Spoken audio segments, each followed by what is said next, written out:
الله العظيم الذي لا إله إلا أنت خلقتني وأنا عبدك وأنا على عهدك ووعدك ما استطعت أعوذ بك من شر ما صنعت أبو لك بنعمتك علي وأبو بذنبي فاغفر لي فإنه لا يغفر الذنوب إلا أنت. Assalamualaikum warahmatullahi wabarakatuh. Boleh pusing kan? Nampak? Bismillahirrahmanirrahim. Innal hamdalillah nahmaduhu wa nasta'inuhu wa nastaghfiruh wa na'udzu billahi min shururi anfusina wa min sayyiati a'malina. Man yahdihillahu fala mudhillalah wa may yudlil fala hadiyalah. Ashhadu an la ilaha illallah wahdahu la syarikalah wa ashhadu anna Muhammadan abduhu wa rasuluh. Allahumma salli ala Muhammad wa ala ali Muhammad. Rabbi yassir wa la tu'assir, Rabbi tammim bil khair. Rabbi shrah li sadri wa yassir li amri wahlul 'uqdatam min lisani yafqahu qawli. Allahumma aftah alaina hikmataka wanshur alaina min khazaini rahmatika ya arhamar rahimin. Al-Malikul Qudusus Salamul Mu'minul Muhaiminul Azizul Jabbarul Mutakabbir. Subhanallah ya amma yushrikun. Wallahul Khaliqul Bari'ul Musawwiru lahul asma'ul husna. Yusabbihu lahu ma fis samawati wal ardh wa huwal azizul hakim. Wala hawla wala quwwata illa billahil aliyyil azim. Wala manja minallah illa ilaih. Amma ba'du. Sidang penonton, sidang jemaah mata Allah Subhanahu wa taala, mudah-mudahan kita semua tergolong dalam golongan hamba-hambanya yang benar-benar bersyukur. Amin ya rabbal alamin. Alhamdulillah, alhamdulillah, summa alhamdulillah, di atas seluruh nikmat yang Allah kurniakan kepada kita hari ini. Puji-pujian setinggi-tingginya kehadrat Allah Azza wa Jalla. Di atas kurniaan nikmat yang Allah kurniakan, berikan kepada kita, terutamanya nikmat iman, amal ketaatan. Dan lagi sekali kita dipertemukan dalam kuliah pengajian online pada siri PKPP ini dan siri Perintah Kawalan Perasaan. Perintah Kawalan Perasaan ini kita lancarkan sedari PKP awal dulu. Dan Alhamdulillah, kita bersyukur pada Allah Ta'ala, Allah istiqomahkan kita sehingga ke saat ini. Untuk terus mengadakan pengajian, terus mengadakan muzakarah, kajian ilmu terutama dalam bab kehidupan ini. Inilah masa yang terbaik untuk kita merenung dan muhasabah kembali di saat didatangkan musibah. Ditimpakan musibah yang susah. Ini musibah susah. Bab musibah ni ada yang senang, ada yang susah. Musibah ni apa yang menimpa kita. Wa ma asabatum musibah. Apa saja yang menimpa kita. Musibah. Dan kita di saat Allah timpakan musibah susah. Maka apa yang perkara terbaik dilakukan sewaktu musibah susah adalah bermuhasabah. Bermuhasabah dengan kita untuk mendekatkan diri kepada Allah melalui jalan ilmu. Melalui jalan ilmu. Alhamdulillah, summa alhamdulillah, syukur pada Allah Subhanahu wa taala di atas kesudian sidang penonton, sidang jemaah mata Allah Taala untuk sertai pengajian online kita pada malam yang penuh barakah ni. Dan tahniah dan syabas saya ucapkan kepada yang istiqomah dari awal sehingga ke hari ini. Dan juga bersungguh-sungguh untuk menyebarkan. Saya lihat ada yang berusaha untuk menyebarkan kebenaran ini. Lakukanlah kerana Allah SWT. Kita sebarkan kebaikan, kita sebarkan kebenaran. Ingat, hashtag jadilah ejen kebenaran. Sebarkan kebenaran. Walaupun pahit, tetapi kita wajib menyebarkan kebenaran. Qulil haq walau kana marran, kata Nabi SAW. Berkata benar walaupun pahit. Dan Allah kata dalam surah Baqarah 42, wala talbisul haqqa bil batil wa taqtumul haqqa wa antum ta'lamun. Ini dalil yang mesti kita pahatkan dalam hati kita, bahawa Allah kata jangan kamu sembunyikan kebenaran. Dan jangan campur adukkan kehidupan kita ni. Wala talbisul haqqa bil batil wa taqtumul haqqa wa antum ta'lamun. Dan jangan kamu sembunyikan kebenaran setelah kamu mengetahuinya. Jadi sedang penonton, sedang jemaah mata Allah SWT, insya-Allah pada malamnya penuh barakah ni, kita tunggu masa sikit lagi. Mungkin sahabat-sahabat kita, para jemaah sekalian yang mungkin sedang nak ambil kelas, ambil tempat di dalam kelas online kita ni, duduklah di tempat masing-masing dengan selesa. Tak ada siapa pun akan kacau tempat masing-masing itu. di rumah masing-masing atau di kediaman masing-masing, maka sediakan nota, pen dan kertas dan nota, sediakan semua kelengkapannya cukup. Kita bagi masa insya-Allah kurang lebih dalam sejam lebih kita fokus untuk perbahaskan atau perbahasan kajian online ini, walaupun dalam online tapi kita niatkan juga untuk menuntut ilmu. Walaupun online tetapi dengan niat ini mudah-mudahan sampai Allah terima dengan persiapan kita, dengan kesungguhan kita. Dari sudut saya sendiri insya-Allah berusaha sebaik mungkin dengan ikhtiar yang Allah berikan, dengan kelengkapan yang Allah telah takdirkan, semakin lama semakin bertambah fasiliti kelengkapan ini, dan usaha dakwah ini semakin lama semakin berkembang, syukur alhamdulillah. Dan begitu juga dengan sidang jemaah yang bertaat Allah SWT, turut perlukan kesungguhan. Kesungguhan kena ada, berikan sebaiknya, pasang telinga, duduk diam jangan lari, tadah telinga, terima kasih Puan Atika, alhamdulillah. Duduk, tadah telinga, sila duduk jangan lari, persiapkan nota yang cantik, yang kemas, jangan buat sambil lewa sebab kita nak belajar ilmu yang mahal. Ilmu ni mahal. Sebab apa mahal? Ini berkaitan tentang kefahaman yang mendekatkan kita pada Allah Subhanahu Wa Taala. Kita boleh serius dalam perkara dunia. Kita bagi satu komitmen dalam dunia kan. Benda mahal ni. Kita mahal, kita marah, kita serius. Bila kata ada payment yang mahal, kita serius. Semuanya mahal-mahal, kita serius. Padahal itu baru mahal dari sudut harga, price. Tapi nilai yang lebih mahal, nilai yang tidak boleh dihargakan, maksud tidak boleh diberikan harga, iaitu iman, ilmu, itu nilai, value, yang tidak mampu diletakkan harga yang unlimited, tak tahu berapa nak letak. Sehingga Allah sendirilah yang meletakkan nilai itu, iaitu ketenangan. Ganjaran bagi nilai dalam kita bersungguh-sungguh, dalam kita menuntut ilmu, dalam kita mencari kebenaran, tak ada harga yang boleh dibayar. Tak ada harga. Sebab apa? Nilai jauh lebih tinggi daripada harga. Ingat, different nilai ataupun bahasa Jawa kata value. Harga, price. Harga kita boleh tipu, tapi nilai tidak boleh. Dan nilai ni siapa yang akan menilai? Allah Azza wa Jalla. Allah sajalah yang akan menilai. Allah sajalah yang akan meletakkan apakah balasan yang setimpal dengan nilai yang begitu hebat ni.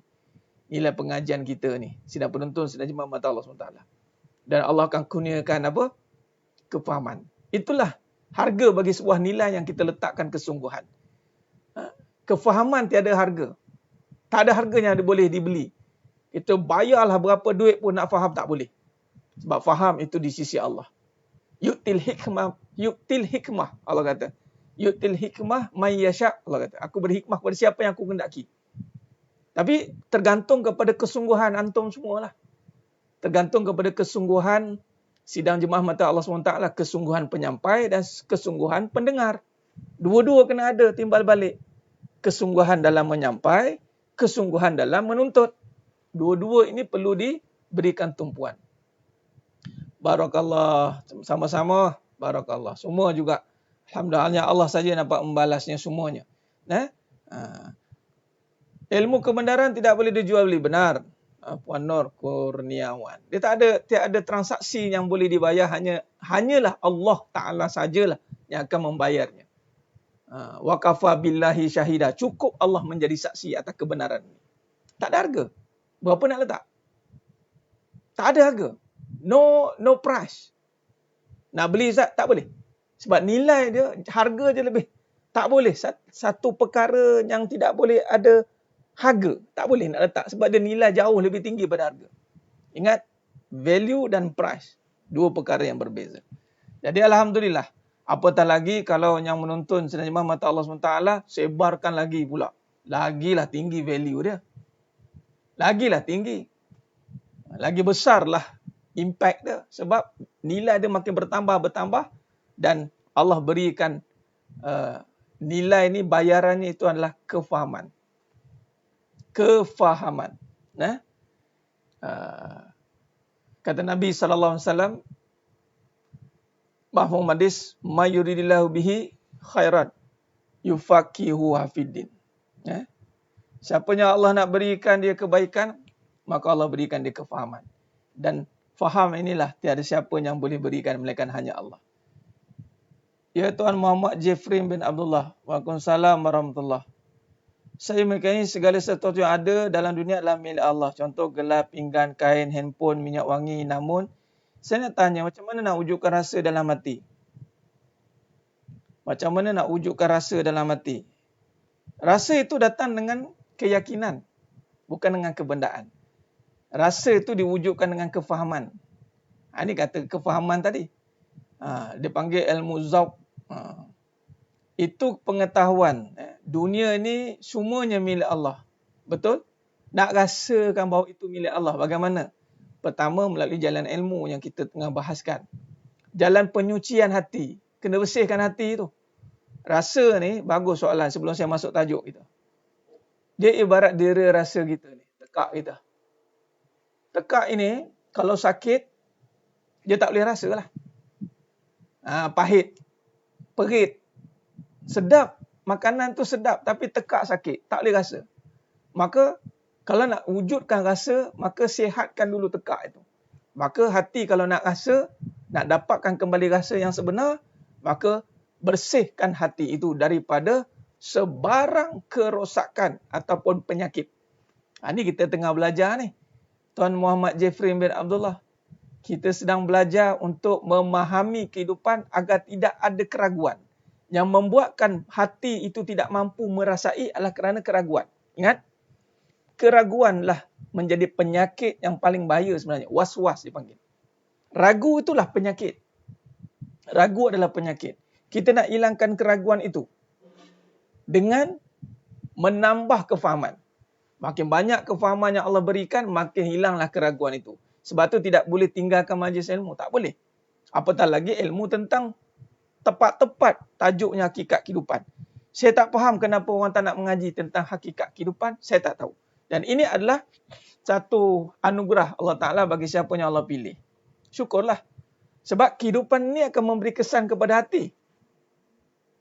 Amalan itu terjemahan hati sebenarnya. Sepatutnya apa yang kita lakukan amalan, itu sepatutnya terjemahan pada hati kita. Kalau hati itu iman, yakin, maka terjemahannya adalah amal sepatutnya. Tetapi hati pula kesannya daripada apa? Kehidupan. Kehidupan yang penuh keraguan, maka dia akan mengganggu hati. Hati akan mengganggu amal. Nampak? Kenapa kena kaji kehidupan? Pertama, Allah suruh. Allah suruh. Allah suruh kaji kehidupan. Dalil surah Al-Alaq ayat 1.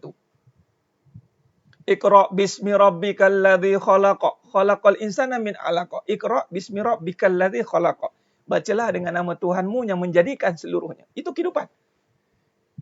Kehidupan akan memberi kesan pada hati. Hati akan memberi kesan pada amal. Ingat. Jadi bila kata kehidupan masih dalam keraguan, hati masih dalam keraguan lah. Kehidupan. Dan kita tak tahu pun kehidupan ni bahas tentang apa. Saya tak tahu lah Ustaz, beramal je lah. Apa itu amal? Amal itu perbuatan yang hadir daripada hati yang yakin. Berapa ramai beramal tapi tidak yakin. Berapa ramai beramal tapi tidak kenal. Semalam kita dah bincangkan tentang amalan dari sudut syariat, hakikat macam mana. Ini datang ujian ni. Jadi sebab itu kita kaji kehidupan. Nak faham kehidupan. Dan kehidupan ni bukan dengan kita sandarkan pada pengalaman. Hati-hati. Kehidupan bukan belajar pada pengalaman. Hati-hati. Sebab tu Nabi SAW di saat diangkat menjadi Rasul ketika umur 40 tahun. Kalau ikutkan umur 40 tahun ni, previous apa yang Nabi dah ada, previous, yang gelaran Al-Amin, kemudian dengan perdagangannya, perniagaan Nabi SAW, dapat gelaran Al-Amin tau. Al-Amin ni apa? Kalah semua gelaran yang ada sekarang ni. Yang dipercayai, Al-Amin. Berani orang nak pakai gelaran tu sekarang. Contoh, Al-Hafiz. Gelaran maknanya dia menguasai Al-Quran. Al-Hafiz. Al-Muqri. Orang yang pakar dalam kiraat. Al-Muhaddisin. Pakar dalam hadis. Contoh. Nampak? Jadi makna kalau Al-Amin, jangan sangat dipercayai. Mengatasi semua pangkat yang ada kat atas muka bumi ni. Al-Amin. Makna bagi apa saja jadi. Nampak? Hebat Nabi? Hebat. Nabi umur 25 tahun dah berniaga dah. Dah jadi ambassador. Umur Nabi 12 tahun dah berniaga. Jadi siapa yang rasa dah berniaga hebat tu, jangan rasa hebat sangat. Nabi umur 12 tahun. Darjah 6 dah berniaga pergi ke Syam. Nabi dah berdagang ke Syam tau. Berjalan kaki 100 lebih kilometer. Umur 6 tahun kerana kesusahan dengan pak saudara Nabi, Abu Talib. Maka Nabi kena survive. Daripada umur 6 tahun, Nabi yatim piatu kan. Nabi sedar bahawa pak saudara Nabi ni susah juga. Maka Nabi SAW, sebab tu nak balas jasa tu Nabi bersama dengan Ali bin Abi Talib. Sayyidina Ali. Antara anak, kira anak buah lah. Bayangkan. Nabi SAW umur 6 tahun, darjah 6, 12 tahun dah berniaga. Dan berniaga Nabi bukan macam kita. Uyup, kejap jadi. Kejap uyup, kejap jadi. Nabi niaga jadi. Sehingga menjadi champion pada umur 25 tahun. Sehingga dikenali seantara Makkah tu Muhammad Al-Amin. Umur 25 tahun. Kita umur 25 tahun kat mana lagi? Nampak? Umur kita 25 tahun baru habis grad. Baru habis belajar. Saya silap. Nabi umur 25 tahun dah jadi ambassador. Ambassador dan Nabi berkahwin dengan Sayyidatina Khadijah radhiyallahu anha. Kita ambil lah riwayat yang umum. Mengatakan Nabi SAW berkahwin dengan Sayyidatina Khadijah radhiyallahu anha. Umur 45 tahun. Sayyidatina Khadijah radhiyallahu anha. Nabi umur 25 tahun. Tapi Nabi buat hantaran sebanyak kurang lebih dalam 20 ekor unta. Nabi buat hantaran tau. Bagi hadiah kat Sayyidatina Khadijah radhiyallahu anha 20 ekor unta. Kalau sekarang ni seekor unta 5,000. Darat dengan 20, 100k. Waktu dulu tau. Dan Nabi ketika berkahwin dengan Sayyidatina Khadijah radhiyallahu anha umur 25, 15 tahun. Sehinggalah Nabi umur 40. Without failure. Tak tahu harta kekayaan Nabi banyak mana? Nabi boleh survive 13 tahun dalam kaedah dipanggil apa? Dakwah secara sulit. Dipulaukan. Bayangkan, tiada transaksi perniagaan. Tak ada. Tapi Nabi boleh survive. Jadi berapa banyak duit Nabi ada? Berapa banyak duit Sayyidatina Khadijah radhiyallahu anha ada? Tapi nak bagi tahunya, ketika turun wahyu, umur Nabi 40 tahun. Umur Nabi 40 tahun turun wahyu, waktu tu Nabi dah berniaga, dah berjaya tau. Bukan Nabi gagal. Kita ni cari agama bila kita dah gagal. Baru terkia-kia cari agama. Kita cari agama bila kita dah gagal. Kita dah jadi tengok bisnes down, baru cari Allah. Sebelum tu kita tak cari. Kita sebelum tu pergi cari ilmu dunia dulu. Kaji, buat marketing, all out, cari duit. Bila dah tertiarap, terduduk, tak jadi-jadi, baru cari. Kita ni cari agama terdesak. Nabi tidak. Nabi dah perform. Nabi dah berada di puncak dah. Dan turun wahyu. Dan sejak itulah, bila Nabi dapat wahyu, maka Nabi menyebarkan agama. Nabi tak pernah kait dengan kisah dulu. Nabi tak pernah, saya ni ada pengalaman banyak. Saya berniaga ni bukan kecil-kecil. Saya itu, saya ini. Nabi tak pernah bersandarkan saya. Kita, bayangkan kita. Pantang berjaya sikit, saya dah. Pengalaman dah cerita. Nabi berkata, illa wahyu yuha. Nampak? Nabi tak reflect pun. Dan kejayaan Nabi memang ada. Existing. Bukan macam kita. Kita ni kejayaan dah tak ada. Duk kenang-kenang lagi. Kejayaan dah tak ada dah. Kalau ada, tak tahu nak cakap apa. Lagi cakap besar. Nampak? Pantang berjaya sikit. Pantang ada harta sikit. Mula nak ngarah orang. Nak ngajar orang.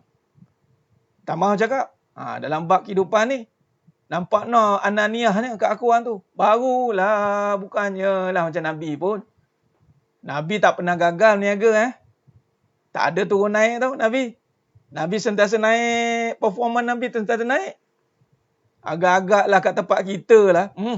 Lupa diri dah kita. Tapi hebatnya Nabi SAW. Allah jaga hati Nabi. Dia panggil fitrah. Allah jaga. Di saat turun wahyu tentang kehidupan. Saya nak kaitkan dengan kehidupan ni. Turun wahyu tentang kehidupan yang mana Nabi kaitkan dulu. Waktu itu Nabi sedang berada pada kemuncak kehidupan, tetapi zaman itu zaman jahiliah. Nabi cari solution. Di saat itulah turunnya. Ada masalah ni. Nampak Nabi masalah.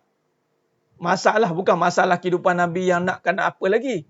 Nabi dah dapat semua perkara dah.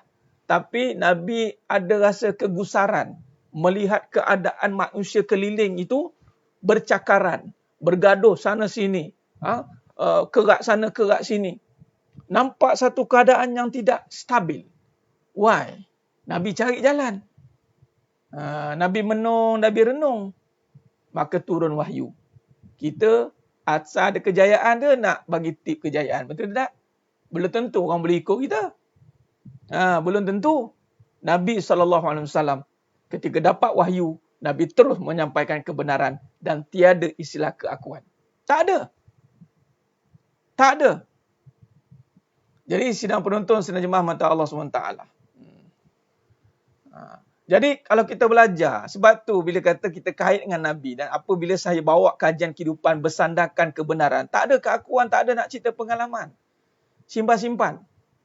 Simpan-simpanlah pengalaman kita. Kita bimbang pengalaman kita itu tiada kebenaran. Bukan maksud tak boleh, tapi kita bimbang. Jadi kita kaitkan balik dengan kebenaran. Itulah suruhan Allah. Yang mana datangnya wahyu yang pertama turun itu adalah menyuruh melihat kehidupan dengan Allah. Adanya inbox saya tanya, Ustaz macam mana tengok masalah dengan Allah? Ni malam ni kita nak ngaji lah ni. Nak ngaji lah. Bagaimana tengok kehidupan dengan Allah. Nampak? Ini tak tengok kehidupan dengan duit. Tak habis-habis dengan duit dengan harta. Awak semayang tunggang-tungging. Bahasa mudah tak? Tunggang-tungging solat. Tapi masalah tengok dengan duit. Allahu Akbar. Tak tahu nak tengok dengan Allah, Ustaz. Punya butanya kita. Banyak saya dengar cerita tu. Tak adalah. Kita kenalah juga. Dia ada ketakutan di situ. Tak ada kebenaran. Dia masih duduk dalam kehidupan yang ada kekeliruan. Bagaimana nak beramal sempurna? Hati masih tidak jelas. Hati masih ada keraguan. Inilah tujuan agama datang. Agama datang untuk mengislahkan hati, membersihkan hati daripada akhyar, ghairillah, daripada selain Allah. Itulah tujuan agama didatangkan dan dibawa oleh para Nabi dan Rasul. Dan kita umat Nabi SAW bersyukur. Wallazi arsala rasulahu bil huda wa dinil haqq liyuzhirahu ala dini kulli wa kafa billahi syahida. Diutuskan Nabi dan Rasul. Itulah Nabi Muhammad SAW. Jadi, mendengarnya itu, menyampainya itu risalah kebenaran. Liyuzhirahu ala dini kulli wa kafa billahi syahida. Cukuplah Allah jadi saksi. Maka di saat Allah Ta'ala mentakdirkan Nabi menjadi Rasul, dan Nabi SAW ubah cara cakap, cara penyampaian, cara pendekatan. Di saat itulah orang panggil, kafir Quraisy panggil Nabi sudah gila, majnun, wa na'udzubillah min zalik. Gila dia ni. Sebab apa? Dulu Nabi ni usahawan berjaya. Tiba-tiba cerita pasal Allah ni apa hal? Orang nak dengar tentang tip-tip kejayaan. Tiba-tiba Nabi kumpulkan dekat atas bukit. Yang ada di situ Abu Lahab, Abu Jahal. Kemudian Nabi mengatakan bahawa akan ada di satu kehidupan yang akan datang yang dikatakan kehidupan selepas kematian. Berimanlah kepada Allah. Orang kafir Quraisy, orang Quraisy waktu tu, what's wrong with you, man? Bahasa Jawa kata. Apa ni? Muhammad, apa dah jadi? Mana kehebatan kamu ni? Nampak? Cuma Nabi tak cerita pun Nabi siapa. Tapi di saat itulah orang kata Nabi start majnun. Dan start itulah dakwah secara sulit berlaku. Kerana waktu itu orang tak boleh dengar nama Allah. Siapa Allah? Nabi bagi tahu yang kaya, yang kamu usaha, semua terjadi ini dengan Allah. Allah? Siapa Allah katanya? Abu Lahab kata. Abu Jahal kata. Semua penduduk Quraisy waktu itu yang belum Islam. Allah?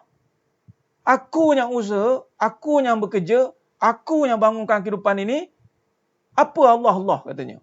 Di situlah berlakunya tentangan. Sebab tu kalau kita mengaji akidah masih tiada tentangan, belum mengaji. Nampak? Jadi sidang penonton sidang jemaah mata Allah SWT. Khair. Jadi sidang penonton sidang jemaah mata Allah SWT. Kalau kita lihat bagaimana kita nak memahami perkara ini. Sembang bikin bimbang. Betul. Nampak? Ya Ustaz, nampak? Oh nampak je. Mungkin lighting ni. Lighting. Pencahayaan. Alhamdulillah, amin. Apapun terima kasih atas doa. Amin. Alhamdulillah. Okay. Alright. Dia pencahayaan itu menyebabkan nampak begitu. Baik, tak apa. Baik, Alhamdulillah. Khair. Apapun terima kasih atas doa. Doakan. Saya doakan juga semua yang menonton. InsyaAllah istiqamah dalam menuntut ilmu. Diberi kesihatan. Diberi kekuatan. Untuk terus menuntut ilmu insyaAllah. Baik. Amin. Ya Rabbal Alamin. Tiada istilah penat dalam kita beribadat sebenarnya. Biarlah kita penat. Namun, tak apa. Yang penting kita melaksanakan tuntutannya. Khair. Baik, jadi muka surat 51. Muka surat 51, kita sambung pengajian kita. Kalau dalam kitab edisi lama, muka surat 40. Muka surat 40. Baik, mari kita rujuk nota. Kita rujuk nota, insyaAllah. Allahumma salli ala Muhammad wa ala ali Muhammad. Khair.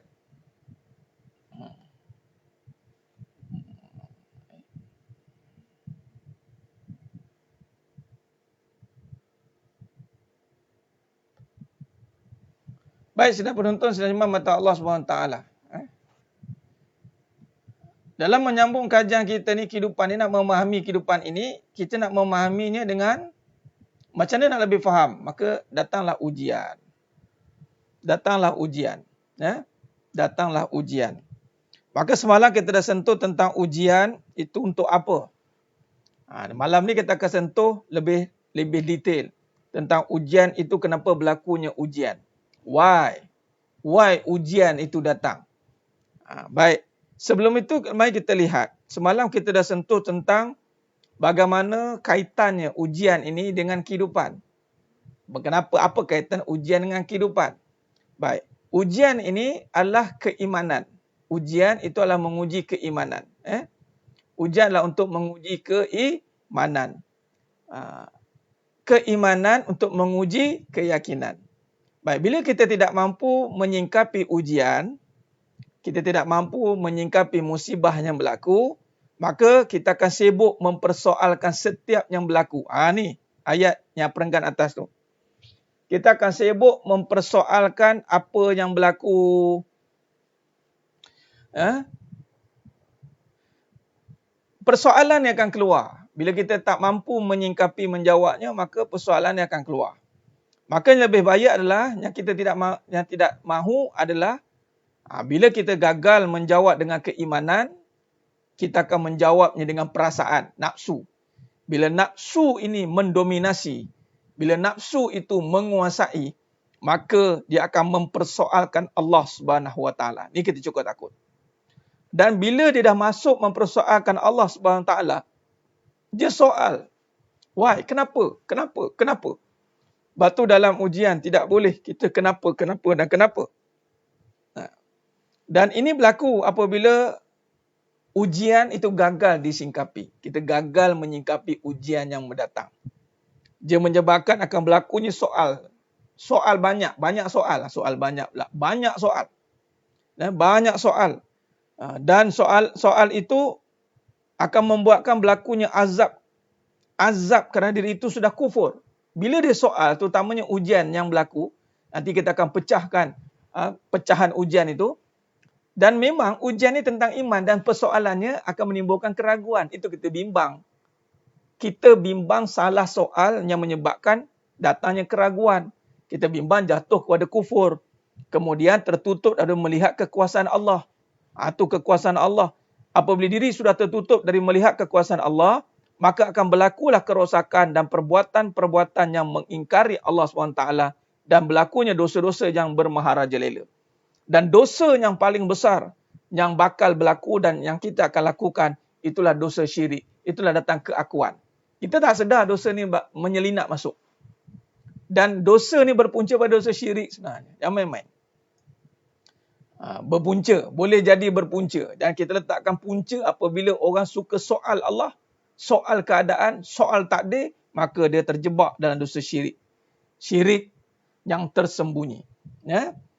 Baik, ketika ujian ketakutan itu datang, ujian ni, apakah ujian yang utama, yang pertama akan datang? Itulah Allah uji dengan ketakutan. Kita rujuk dalam surah Al-Baqarah 155. وَلَنَبْلُوَنَّكُمْ بِشَيْءٍ مِّنَ الْخَوْفِ وَلَنَبْلُوَنَّكُمْ بِشَيْءٍ مِّنَ الْخَوْفِ. Baik, iman itu berkaitan dengan ketakutan. Takut. Apa yang kita takut? Berdasarkan apa yang kita percaya. Hati-hati. Apa yang kita percaya, itu yang kita takut. Jadi kepercayaan ini kalau tanpa bimbingan, kepercayaan yang tanpa bimbingan keimanan, didorong oleh keadaan dan kebendaan, maka kalau dia takut kepada perkara yang batil, maka dia percaya kepada perkara yang batil, maka dia akan takut pada perkara itulah. Ini hati-hati. Ini cara kita singkapi perkara ni. Sidang penonton sedang jemaah mata Allah SWT. Hati-hati. Baik, tak apa, kejap lagi saya akan tulis gambar rajah. Baru nampak, faham. Kita syarahkan dulu tulisan syarahan ini. Baik, apabila Allah campakkan ketakutan. Sebab iman itu takut. Khauf. Orang yang beriman, orang yang takut. Takut apa? Takut pada Allah. Itu mutlak. Iman berkaitan dengan ketakutan. Takut pada apa? Takut pada Allah. Jadi, ya benar Tuan Raja Sariza. Soalnya bukan nak cari kebenaran, tapi nak cari kesalahan.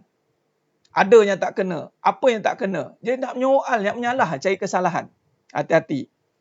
Baik, jadi sidang penonton sedang jemaah mata Allah SWT. Apabila hati sudah takut kepada selain Allah, tu ada spelling error sikit tu, sila betulkanlah. Apabila ada takut selain Allah, bermakna ketakutan kita kepada Allah akan hilang. Baik. Jadi bila kata soal iman, itu dalam hatinya ada ketakutan sepatutnya. Dan takut ni hanya pada Allah. Tetapi apabila berkongsi dua ketakutan, pada masa yang sama takut selain Allah. Macam mana tu Ustaz? Bukankah takut ni memang selalu disebut-sebut? Tapi itulah bila kita tak faham, jadi kita sebut tanpa ilmu. Kita tidak faham. Sebab tu kita mengaji. Kita bimbang, sebenarnya kita tak takut Allah. Sebab ketakutan tidak boleh ada dua sebenarnya. Sama ada takut Allah atau takut selain Allah. Hati-hati. Jadi kita bincang. Maka di sini kalau kita bahaskan, cuba tengok. Sekiranya hilang ketakutan kepada Allah, maka hilang pula pergantungan kepada Allah. Jom bahaya ni. Bila tak takut Allah, maka dia hilang kebergantungan pada Allah. Apa saja yang berkaitan dengan Allah, Puan Amira Khairuddin. Apa saja berkaitan dengan Allah, azab kubur, akhirat, hari akhirat, semuanya gaib-gaib tu dengan Allah lah. Baik, maka bila tak takut dengan Allah, maka hilang pergantungan kepada Allah. Seterusnya akan hilang pula pengharapan kepada Allah. Tanpa sedar, Allah SWT akan hilang di dalam ujian kita. Serta masalah kita akan menjadi besar dan kerosakan akan semakin bertambah.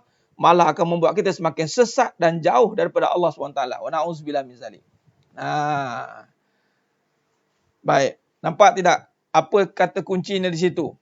Takut, harap, takut, pergantungan dan pengharapan. Baik.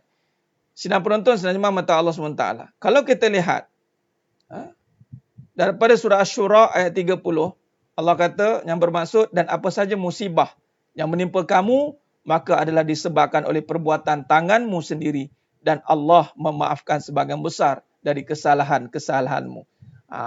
Ini tadi kata musibah atau perkara yang melanda kita ini adalah kerana perbuatan tangan kita sendiri, bukan disebabkan orang lain. Jadi musibah, masalah yang menimpa, jadi jangan kita duk nampak yang luar, sebenarnya bermula dari dalam. Jadi sidang penonton, sidang jemaah mata Allah SWT. Cuba tengok. Pertama, hati itu sepatutnya takut kepada Allah. Tetapi kerana hati tidak dibangunkan dengan keimanan, hati diambil alih oleh kenapsuan atau nafsu kebendaan, maka ketakutannya pecah dua. Dia pecah dua. Bila pecah dua, takut dia tidak solid kepada Allah, maka dia akan hilang pergantungan kepada Allah dan dia akan hilang pengharapan kepada Allah. Maka tanpa sedar, hidup dia hilang Allah. Hilang Allah. Dia tak nampak Allah dalam hidup dia dah. Dia nampak masalah, masalah dan masalah. Dan semakin besar, maka bertambah besar masalah, bertambah besar kerosakan yang bakal berlaku. Baik. Jadi sidang penonton, sidang jemaah mata Allah SWT. Baik, cuba tengok. Bagi kita lihat. Bagaimana huraiannya. Mari kita lihat. Huraiannya. Baik.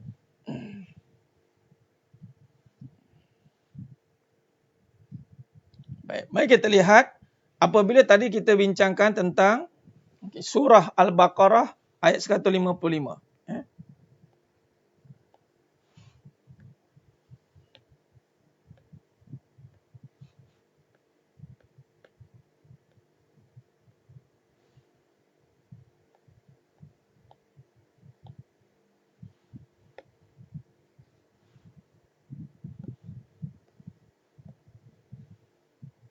Baik. Surah Al-Baqarah 155.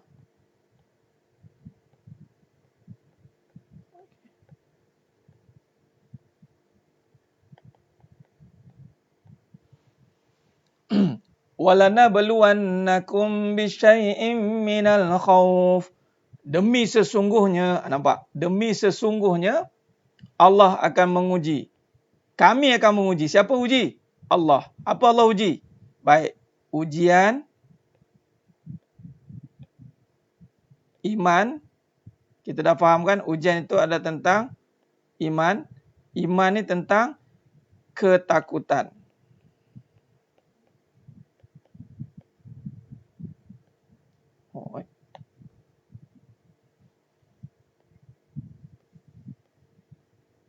Jadi dia reset balik.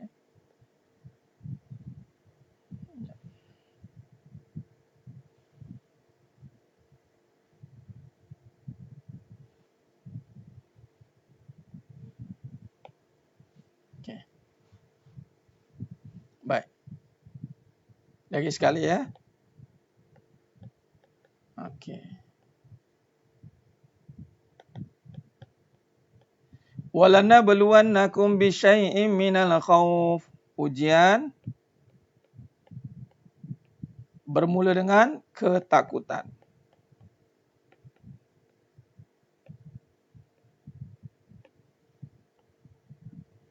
Baik, ujian tentang apa ujian ini? Apakah ujian ini? Okey. Ada something.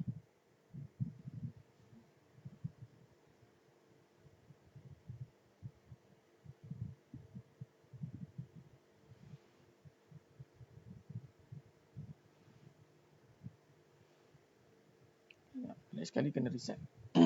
Baik. Dia ada distraction sikit. Apa? Ketakutan. Baik. Iman. Apa yang kita nak takutkan sepatutnya? Inilah sepatutnya kekuasaan. Patutnya iman mengajar kita takut tentang kekuasaan Allah. Kekuasaan.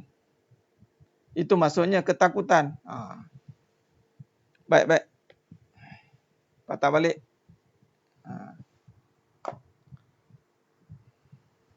Baik, kita rujuk nota. Cuba tengok. Nanti dia tukar kamera. Allahumma salli ala Muhammad wa ala Muhammad. Okey, sementara tu kita setting sejak ada gangguan sikit. Baik. Allahumma salli ala Muhammad wa ala ali Muhammad. Baik. Okey, fokus kepada apa yang saya nak sampaikan ni. Baik, sidang penonton, sidang jemaah mata Allah SWT. Baik. Allah mulakan tadi, walanabluwannakum bisyai'im minal khauf. Pertama, khauf. ketakutan.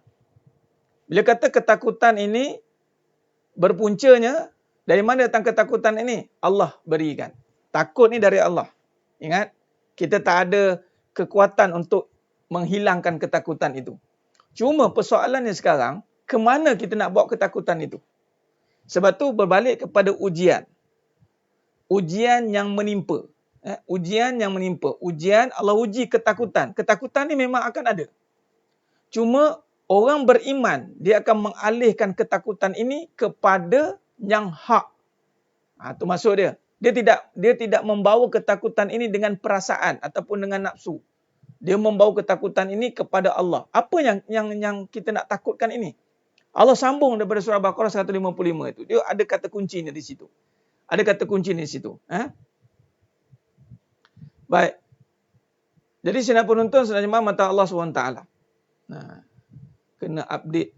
Tu katakan Syahrizki. Ya, baik. Kita cuba update. Baik. Jadi, bila kata ketakutan itu, apakah maksud ketakutan itu? Habis Ustaz, takkan tak boleh ada takut? Apa beza ketakutan yang saya takut-takut yang lain ini? Baik, perbincangannya adalah perbincangan tentang ujian. Ujian perbincangan tentang iman. Jadi ketakutan yang dimasukkan ini berkaitan dengan keyakinan. Ketakutan yang dimasukkan di sini adalah ketakutan berkaitan dengan kepercayaan. Catat di situ. Jadi takut kepada yang berkaitan dengan iman. Ada takut yang dipanggil takut lumrah. Takut adat. Ketakutan yang adat. Yang ini melibatkan fizikal. Sebagai contoh, takut pergi jalan raya, kereta langgar. Itu wajar takut. Melibatkan kehancuran, kerosakan, itu wajar. Itu takut adat. Pergi bangunan, terjun bangunan. Itu takut. Nampak harimau nak datang. Itu takut. Itu benda yang nampak. Ketakutan yang nampak. Itu ketakutan adat. Itu ketakutan lumrah. Yang dibincangkan di sini adalah ketakutan yang tak nampak. Termasuk dengan ketakutan takut bini. Itu ketakutan tak nampak. Tak boleh masuk tu. Tapi Ustaz, saya nampak bini saya menakutkan macam harimau. Hati-hati. Maknanya bini dia ada belaan. Dia jadi harimau jadian pula. Jadi itu takut lumrah. Takut lumrah, itu takut yang nampak. Yang ini takut kepada keadaan yang berlaku. Itu wajar. Wajar. Yang kita nak bincangkan di sini adalah takut berkaitan dengan iman yang tak nampak. Boleh jelas? Ini kita perhalusi ni. Allahumma salli ala Muhammad wa ala ali Muhammad. Baik. Baik. Apakah yang dimaksudkan takut berkaitan dengan iman? Yang ini tidak boleh tidak. Tidak boleh tidak. Tidak boleh ada takut.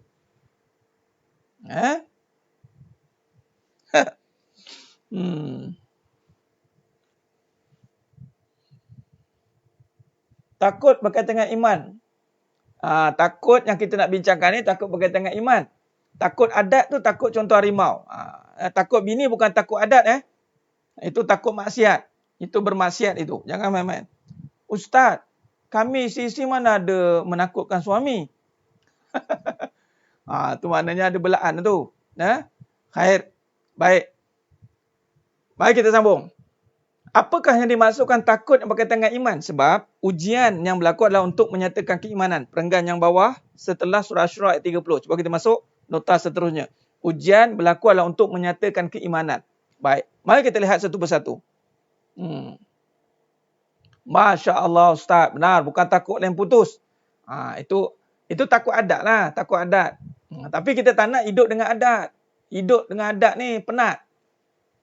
Kita bimbang hidup hanya dengan adat, kita jadi penat. Baik, mari kita fahamkan, mari kita perhalusi lagi. Mudah-mudahan Allah bantu kita ni. Sebab kita nak menyingkapi ujian ni satu perkara yang sangat dituntut supaya kita tidak gagal dalam berhadapan dengan ujian. Allahumma salli ala Muhammad wa ala ali Muhammad. Baik. Jadi apa yang dikatakan itu? Takut dan berharap pada Allah macam mana? Puan Nilam Sari. What? Bagaimana? How? Okey. Bagaimana? Okay. Kena fahami dulu apa takut itu. Kena takrifkan dulu apa takut itu. Kadang-kadang ada orang boleh kata takut dan harap pada Allah. Tapi dia nak lari pada keadaan. Contoh. Saya takutlah tak nak. Saya takutlah. Saya takut apa? Takut dengan makhluk. Tapi berharap pada Allah, tapi takut dengan makhluk, macam mana? Saya takutlah Ustaz, saya tak nak kahwin contoh. Ada. Saya tak nak kahwin, nanti takut dengan perkahwinan. Kenapa? Ada orang jadi macam tu. Takut nak pegang duit. Kenapa takut dengan makhluk? Tadi kata berharap dengan Allah. Why ada lagi distraction? Sebab mungkin tak faham apa takut. Okey, mari kita lihat. Sebab tu Nabi SAW berhadapan dengan makhluk, berhadapan dengan masyarakat, berhadapan dengan musuh, berhadapan dengan semua perkara. Pantang mundur. Itu orang beriman. Wala khaufun alaihim wala hum yahzanun. Tiada ketakutan, tiada kebimbangan dalam hidup dia. Dia tak takut dengan apa saja. Sebab apa? Sebab ketakutannya sudah letakkan pada tempatnya. Baik, cara dia bagaimana? Mari kita lihat. Allah kata, walana beluwannakum bisyai'im minal khauf wal ju'. Wal ju' wa naqsim minal amwali wal anfusi was samarat wa basyiris sabirin. Kalau takut tak taat, kena taatlah Puan Fazilah. Kadang-kadang kita sebut dia takut, tak taat, tapi tak taat pun. Kita banyak pada adat, sebut-sebut nak sedapkan perkataan, tapi perbuatan tidak seiring. Sebab kita tak faham dari mana ketakutan itu. Sebab tu orang ramai takut, saya takut tak boleh nak taat dengan suami, jadi saya ambil langkah untuk bercerai lah. Ada ramai cakap gitu. Ada yang inbox saya, kata, saya dah nampak Ustaz dengan pengajian hakikat kehidupan ini, saya nampak dah saya nak bercerai dengan suami saya. Innalillah, saya jawab. Jangan fitnah puan. Kenapa ni saya tanya? Yalah, daripada saya duk buat dosa, saya nak minta jauh. Saya tak nak, saya nak cari Allah. Saya cakap, kalau nak cari Allah tak perlu lari. Orang ada Allah tidak akan mengalah. Boleh dia diam. Cakaplah jangan sebut tak mampu. Cakap dia tak nak dah dengan suami tu. Habis cerita terus terang. Dah tak nak dah dengan suami. Habis cerita. Takut daka kat suami, taatlah. Ini takut daka dengan suami, dia daka lagi. Apa cerita? Konflik. dia tak synchronize. Patutnya kalau takut tak bertempat kira habis ke? Ya, dia akan rosaklah Tuan Azrin. Takut tak bertempat. Sebab tu malam ni kita nak fokus. Nak betulkan perkataan takut tu.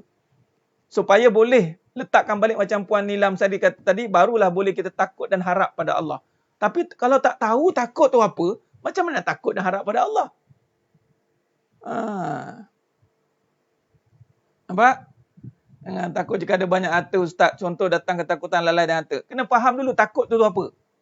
Kena faham dulu takut tu apa. Baru kita boleh lihat pada keadaan. Ya? Baik, mari kita lihat. Allah kata, demi sesungguhnya kami akan menguji kamu dengan sikit perasaan takut kepada musuh. Takut pada musuh itu yakni dengan apa musuh kita? Dunia. Dunia lah. Musuh kita dunia dah kan. Asyik nak bergaduh dengan dunia ni. Musuh. Kemudian Allah kata apa? Apa yang kita takutkan ni? Wal ju', kelaparan. Takut lapar. Perhati ni. Ya, tak boleh suka-suka cakap takut. Sebab kena tengok dulu apa subjeknya. Benar? Okey, bagus. Tak boleh suka-suka cakap takut. Sikit-sikit takut. Sikit-sikit takut. Apa subjek dia? Apa subjek yang kita nak takut itu? Kena kenal pasti. Ya? Okey, baik. Perhati dulu perbahasan kita. Allah kata, apa yang akan berlaku? Okey.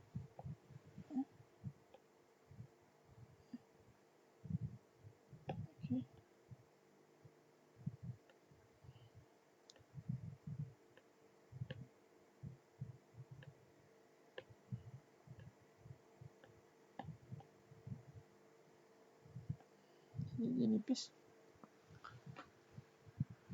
Kalau hari hujan lalu tak boleh jalan. Itulah dia. Bila kata takut itu tidak dikupas dengan sebaiknya, maka macam-macam takutlah kita akan keluarkan. Baik. Sekarang ni, cuba kita lihat apa yang Allah kata tu. Wal ju', kelaparan. Kekurangan harta benda. Kekurangan harta benda. Kekurangan apa? Cuba tengok.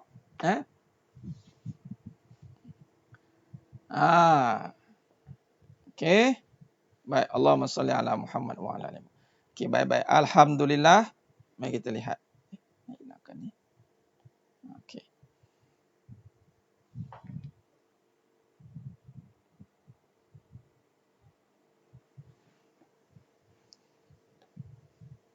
Baik, sedang penonton sedang jemaah mata Allah SWT. Baik, alhamdulillah. Baik, lihat pada paparan skrin tu nanti. Khair. Jangan suka-suka cakap perkataan takut. Faham dulu. Baik. Yang pertama, kita lihat ketakutan ini sepatutnya pada kekuasaan. Kekuasaan apa? Kita bincang tentang apa ni? Iman. Jadi, kekuasaan Allah. Baik. Kita hanya takut pada Allah yang berkuasa. Allah berkuasa untuk buat kita lapar. Ni, daripada Al-Baqarah 155 ni. Yang pertama, keadaan yang Allah akan buat ni dengan lapar. Allah uji nanti kelaparan. Yang ni, bab kurang makan.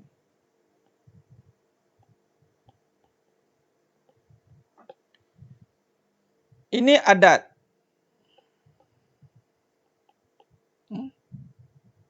Baik, saya tulis macam ni lagi senang faham insya-Allah. Saya buat macam ni. Okey. Baik, ini syariatnya. Ini hakikatnya. Ujian, takut.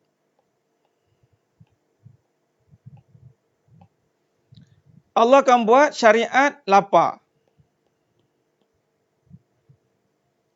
Ni, lapar. Lapar, kemudian apa lagi? Kemudian kekurangan harta. Lapar ni saya buat simbol kurang. Harta kurang. Nampak tu simbol tu. Ni faham kan simbol ni, simbol kurang.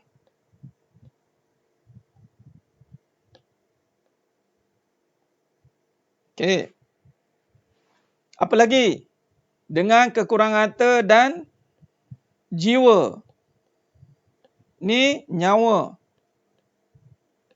Kurang. Yang ni apa kurang ni? Mati. Ulama tafsirkan ini mati. Wa naqsim minal amwali wal anfusi was samarat. Kurang apa lagi? Hasil tanaman.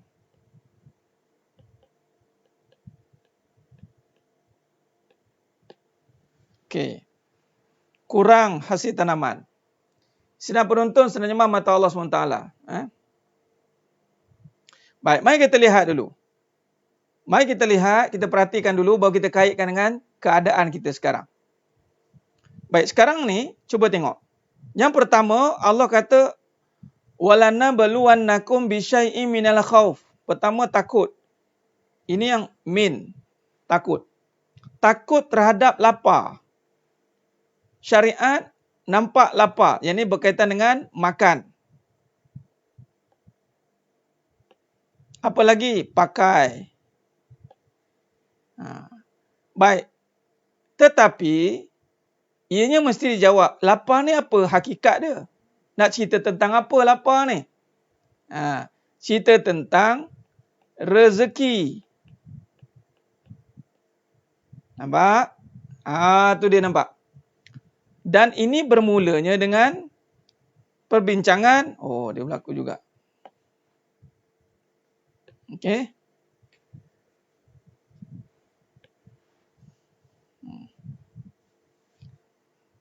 Okey.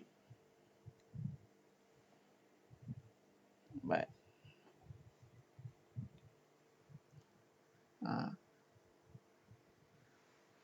Okey, siapa yang dah catat nota tu, cuba rujuk balik yang saya tulis tu. Kita ada gangguan teknikal juga pada skrin. Tak apa. Lain okey, so far okey. Khair. Baik, fokus kepada saya nak tulis tentang rezeki tadi. Lapar. Lapar kaitannya tentang apa? Sedang penonton jemaah mata Allah SWT. Itu sebenarnya Allah uji lapar, kurang makan. Sebenarnya Allah cerita tentang apa? Rezeki. Apa kaitan makan? Makan kan itu rezeki.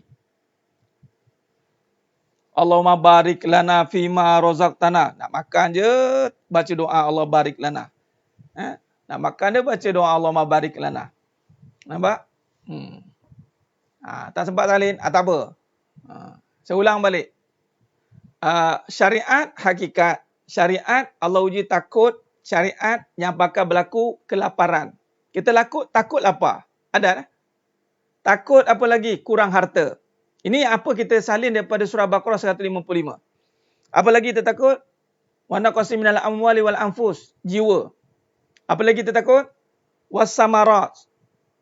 Wa basyiris sabirin. Wa basyiris sabirin. Kabarkan berita gembira bagi orang yang sabar. Baik. Jadi sedang penonton, sedang jemaah mata Allah SWT. Maka kalau kita lihat isunya, ni ujian ni. Ujian iman, Allah uji dengan keadaan. Allah uji dengan keadaan. Allah uji syariat. Tak ada makanan. Tak ada makanan. Makanan bicara soal apa? Rezeki. Biasa tak ada makan, orang sebut tak ada apa? Tak ada rezeki. Iman kena jawab. Bukan tak ada rezeki. Rezeki ada. Takut kepada Allah yang mendatangkan rezeki itu. Kita kena takut pada Allah. Bukan takut tak ada makan. Adat kata, takutlah tak ada makan. Kita jawab, iman jawab. Allah yang menguruskan makan itu. Apa? Allah menguruskan makan, Ustaz? Rezeki. Jadi yakinlah dengan rezeki. Allah jamin rezeki. Lalu kita usaha saja cari makan. Walaupun kita tengah tak ada makan, jangan takut sebab rezeki ada. Faham? Ni saya terus bagi contoh terus.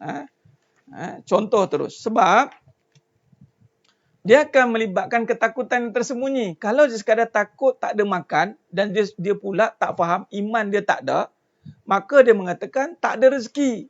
Bila tak ada rezeki, maka apa dia buat?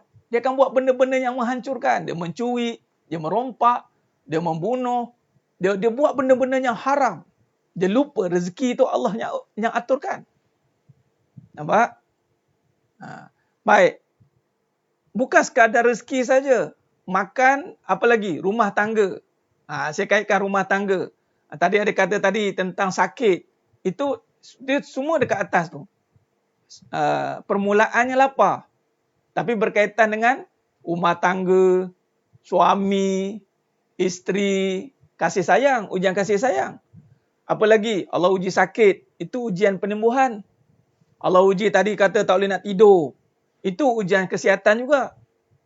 Itu maknanya ketika Allah datangkan situasi yang berkurangan, tidak bermakna rezeki berkurang. Di saat Allah uji situasi yang berkurangan dari segi keadaan, contoh suami nak kahwin lagi, itu ujian. Tidak bermakna kasih sayang berkurang. Di saat Allah uji kurangnya layanan, tidak bermakna kurangnya kasih sayang. Boleh nampak tidak? Nanti insyaAllah kalau okey, saya tulis balik. Ini yang menarik tuan-tuan. Ini yang menarik. Hikmah di sebalik ni. Setelah kita jumpa hakikat ni, Allahu Akbar. Seronok rupanya. Baru kita faham. Sebab tu Allah jawab, wa basyiris sabirin. Kabarkan berita gembira bagi orang yang sabar. Allah uji. Allah uji je. Tak ada makan. Bukan makna tak ada rezeki. Nampak? Allah uji je keadaan suami isteri tu. Bukan bermakna tak ada kasih sayang. Allah uji je keadaan sakit. Bukan bermakna tak ada penyembuhan. Jadi takutlah kepada Allah. Bukan takut kepada keadaan. Bila kita takut kepada Allah, maka jagalah apa yang Allah suruh nanti. Barulah Allah jamin rezeki. Barulah Allah jamin kasih sayang. Barulah Allah bagi kesembuhan. Walaupun dengan keadaan kekurangan. Allah kurangkan harta kita. Allah kurangkan makanan kita. Allah nak uji. Kita yakin ke tidak? Itu maksud dia. Bukan kata, bila gelabah. Ramai. Bawa Allah uji sikit lapar, dah gelabah. Sabarlah. Itu wa basyiris sabirin. Nampak? Baik. Yang kedua. Bila kata lapar, berkaitan dengan apa? Ini ada kaitan ni. Dia ada kaitan. Kaitannya, lapar dikaitkan dengan usaha. Ni sangat sangat jadi kebiasaan ramai manusia, kebanyakanlah, bukan ramailah, sebahagian manusia mengatakan kalau tak ada usaha, tak ada rezeki. Sedangkan Allah katalah, aku akan uji harta kamu berkurang. Macam sekarang, COVID-19. Isu berkurang harta tidak? Berkurang. Ada yang terjejas harta. Harta berkurang. Allah kata dalam Quran kan, wa naqsi minal amwal. Baik, harta ni berkaitan dengan apa? Usaha. Tulis kat diagram itu, sebelah harta, usaha. Tadi lapar rezeki. Yang ini saya akan pecahkan lagi. Saya akan cabangkan lagi perbahasan itu. Baik. Harta, Allah akan uji usaha. Jadi harta berkurang bukan bermakna rezeki berkurang. Dan bukan harta yang bagi kita makan. Ini cukup. Kata terutamanya, minta maaf, saya nak mengatakan, saya tekankan isu tentang isteri, orang perempuan. Minta maaf banyak. Sebab dah jadi satu ideologi dan dia melibatkan kepercayaan dan pegangan. Orang perempuan mesti kena ada harta sendiri supaya nak jamin makan minum dia. Nanti kalau suami mati senang. Sebab kalau tak ada usaha sendiri, kalau nanti apa-apa jadi susah. Tengok-tengok, dia mati dulu. Mana cakap apa? Ni saya lihat. Ramai begitu. Dan kita melihat, takut dia kurang harta. Dan harta memang berkurang. Bila kurang harta, tak bermakna kurang rezeki. Tak bermakna kurang makan. Walaupun ujian akan datang. Allah akan tunjukkan. Tengok, kamu tak ada duit, tak susah nak makan. Allah nak uji. Trend keadaan ataupun trendsetter akhir zaman, kita akan ditekankan dengan ketakutan kekurangan harta. Bukan kekurangan pahala. Sedangkan rezeki ni berkaitan dengan amalan. Usaha amal. Yakni yakin. Berkaitan dengan amal yakin. Bukan amal syariat. Amal yakin. Kurang harta. Oh, kena ada harta sendiri. Suami-suami lah. Tak boleh macam tu. Salah tu. Kita kena adil. Suami pun ada, isteri pun kena ada. Ini pahaman mana ni? Dahlah sepatutnya harta ni bukannya urusan wanita. Dia sibuk-sibuk sebab takutnya pasal. Takut tak ada makan. Jadi dia kena usaha cari harta sehingga meninggalkan ketaatan. Ini yang berlaku. Perempuan kena ada duit sekarang. Iya. Ketakutan versus keyakinan. Benar Ustazah Jani Tarud. Ketakutan versus ketenangan dan keyakinan. Jadi memang harta berkurang. Memang seorang suami dia cari duit. Memanglah akan berkurang. Nampak macam tak cukup. Tapi bukan cukup itu pada harta. Bukan cukup itu pada usaha. Nak usaha berapa banyak? Kalau dua-dua suami isteri bekerja, dua-dua cari duit, selesai ke masalah kehidupan? Hara nampaknya. Dua-dua nak pergi. Tapi Ustaz dah dua-dua cari ni Ustaz, dah tengah-tengah jalan ni, banyak istighfar lah. Janganlah rasa duk bangga sangat. Tengok, I survive dah, tak ada suami pun I okey. Ini keyakinan ni, hati-hati. Dia akan ganggu keyakinan dia. Dia akan ganggu keimanan dia. Hati-hati. Jadi senang penonton, senang jemaah mata Allah SWT. Ini yang berlaku. Benar, Allah bab cukup itu pada Allah. Bukan pada usaha. Allah uji. Kurang harta. Adakah kurang rezeki dia? Tak. Sekarang ni, saya ramai jumpa. Ada yang Allah uji. Tapi makan sama je. Okey je. Nanti alasan penat belajar, duduk dapur. Ya, Tuan Azrin. Inilah mentaliti untuk mengejar kedudukan. Hati-hati, wahai wanita yang mengejar tahta. Awak adalah wanita, kejar tahta, memang ke neraka lah. Saya cakap terang. Kadang-kadang bertudung litup tu. Elok nampaknya. Nampak macam muslimah dia. Apatah lagi yang memang terang-terang tak pakai. Buat semua. Tapi dia akan downgrade. Tak boleh. Kita kena ada kitanya sendiri. Kita kena ada tahta. Kita kena ada strata kita. Kita kena ada backup kita. Dia nak kejar apa sebenarnya? Dia nak kejar tadilah tahta. Memang kena raka lah. Sebab tu Nabi kata ramai yang kena raka nanti orang perempuan. Elok-elok tak dibebankan dengan harta. Tiba-tiba duk bebankan diri dengan harta. Lah ustaz, suami saya ni ustaz pemalas. Itu cerita lain. Banyak cara lagi. Bukan sewenang-wenang je nampak suami pemalas. Nampak macam tak bagi duit. Nampak macam ini melompat. Saya nak keluar ni. Saya nak keluar ni. Bang, saya nak cari duit ni. Saya nak cari duit ni. Pantang. Bawa Allah uji sikit. Pantang. Menjungkit nak keluar. Tak maaf cakap. Ini mentaliti akhir zaman yang perlu dihancurkan. Jadi sedang penonton sembah mata Allah SWT.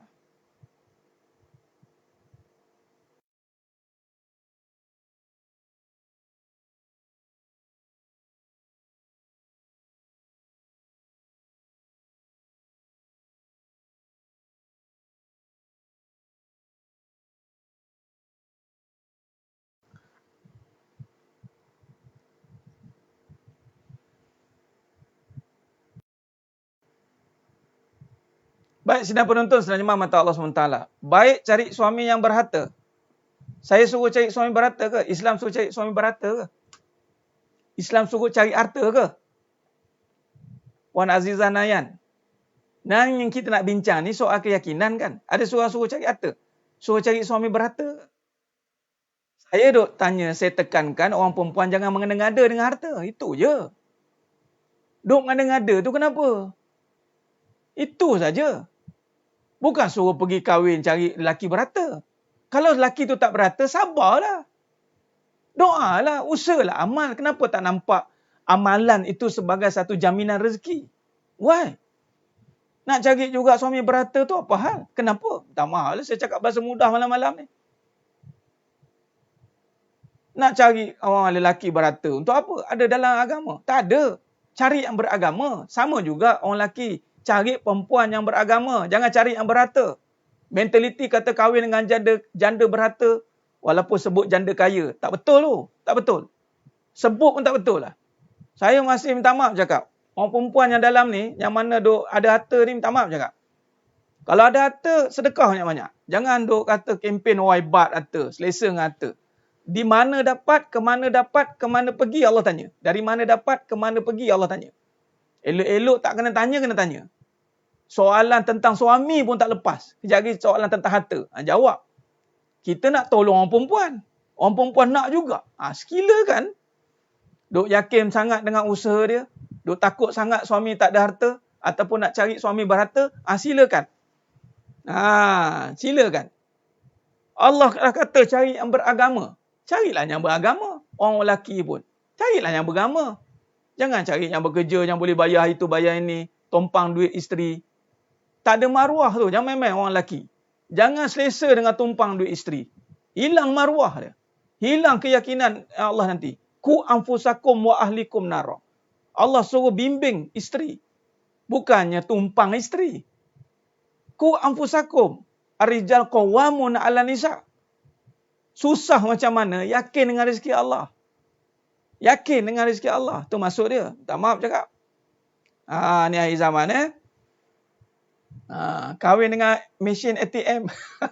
Wah bagus. Tepat nak kahwin dengan mesin ATM. Habis cerita. Jadi sedang penonton sedang jemaah mata Allah SWT. Tuan Raja Sarizal. Okey.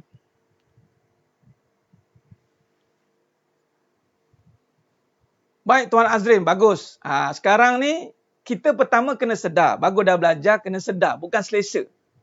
Kalau dah bekerja, kerjalah. Tapi jangan selesa.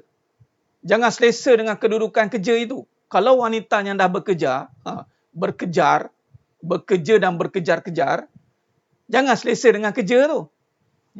Selesa. Tengok sebab, adakah itu suruhan agama?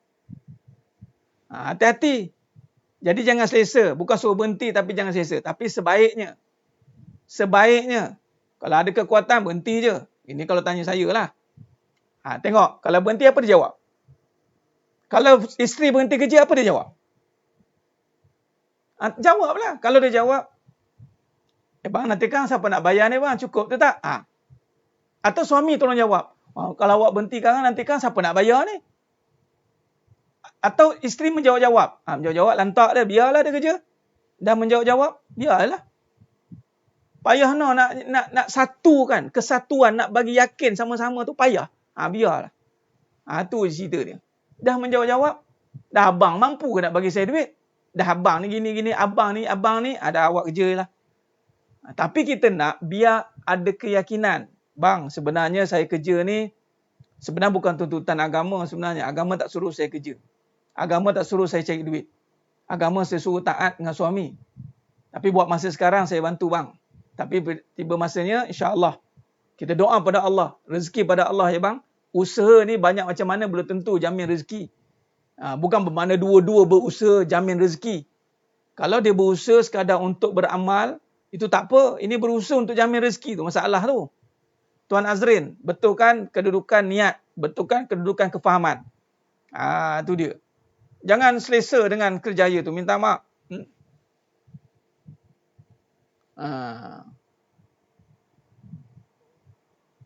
Tutup telinga, tak apalah. Suami pun kena juga. Sebab suami pun jenis yang ambil kesempatan atas isteri. Ada suami yang bangga dengan isteri yang ada. Isteri saya jawatan besar. Isteri saya pangkat besar. Isteri saya duit banyak. Isteri saya bangga dengan isteri duit banyak. Adakah satu kemuliaan di sisi Allah isteri duit banyak? Ini akan ada keluar kajian nanti. Saya ada buat kajian tentang kesan wanita berharta tanpa ada iman di dada. Akan nampak perangai. Nanti saya akan keluar. Saya dah susun dah. Tunggu masa je. Nak kita syarahkan. Tapi siap tak dah telinga. Sebab cerita kebenaran kan. Sidang penonton, sidang jemaah mata Allah SWT. Usaha jamin rezeki itu salah. Benar. Ustaz, kalau suami tiba-tiba muflis, boleh tak si bantu? Boleh. Boleh. Tak ada masalah, Puan Azizah Nayan. Isu kita sekarang, kita tengah bincang ketakutan ni. Ketakutan. Kita nak bincang ketakutan ni. Suami jangan takut tak cukup rezeki. Dengan kita seorang je berusaha. Ada saya jumpa. Suami-suami yang suruh isi-isi bekerja. Dia suruh awak kena kerja lah. Macam mana saya tak cukup bayar seorang ni. Saya je, awak buat apa? Dia suruhnya isteri tu. Isteri nak berhenti, bang saya nak berhenti. Suami pun kena yakin. Tak bermakna dua-dua usaha selesai masalah. Kan kita jawab, Allah akan uji kurang usaha. Allah akan uji kurang harta. Tetapi tak bermakna kurang rezekinya. Yang kita bimbang kurang yakin. Keyakinan kita berkurang. Itu hati-hati. Yang kita bimbang, kita kurang amalan kita pada Allah. Itu hati-hati. Kalau setakat usaha kita seorang je, mungkin kita nak suruh isteri kita ada keterbatasan, auratnya banyak terbatas orang perempuan ni sebenarnya. Kita nak suruh dia ke sana ke sini pun bukannya dianjur oleh agama. Itu maksud dia. Jadi, keutamaan letak balik. Kita nak cerita takut tadi. Takut tadi biar pada Allah. Jangan pada usaha. Jangan pada harta. Itu maknanya. Baik. Bila kata wana qasim minal amwal wal anfus. Jawab pula. Allah tambahlah uji lagi. Sekarang mati sekarang. Ini ujian tadi ya. Kalau kang mati sekarang. Abang saya nak makan apa? Allah uji. Kalau mati sekarang, saya macam mana? Mati, ya matilah. Takkan kita nak fikir sampai detail sangat. Macam mana kita nak fikir? Buat apa yang Allah dah suruh sekarang. Yang penting jangan buat apa yang Allah murka. Itu yang paling penting. Wa naqsim minal amwali wal anfusi was samarat. Kita tak nak kita ni okey dah. Okey ni. Okey, saya tulis balik. Baru nampak sikit. Baik. Allahumma salli ala Muhammad. Baik.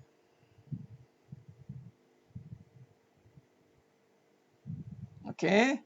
Baik, saya tulis ni. Gambar Raja ni pun nampak sikit. Okey.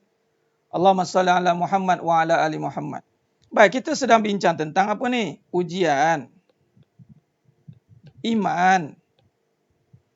Ujian iman ni bermulanya dengan ketakutan.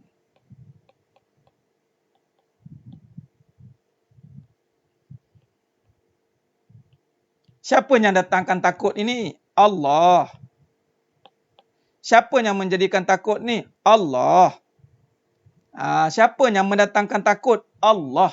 Siapa yang menjadikan takut? Allah. Jadi, Allah nak tengoklah. Kita tahu tak? Kita kenal tak takut ni dari Allah? Lalu Allah uji dengan syariat. Dan dia ada hakikat.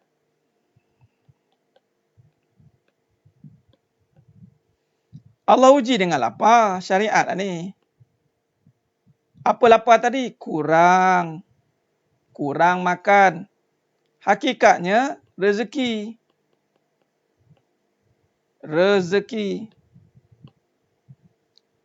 Bab makan ni bab rezeki. Sedang jemaah mata Allah SWT. Kurang makan, itu bukan kurang rezeki. Bukan rezeki kurang.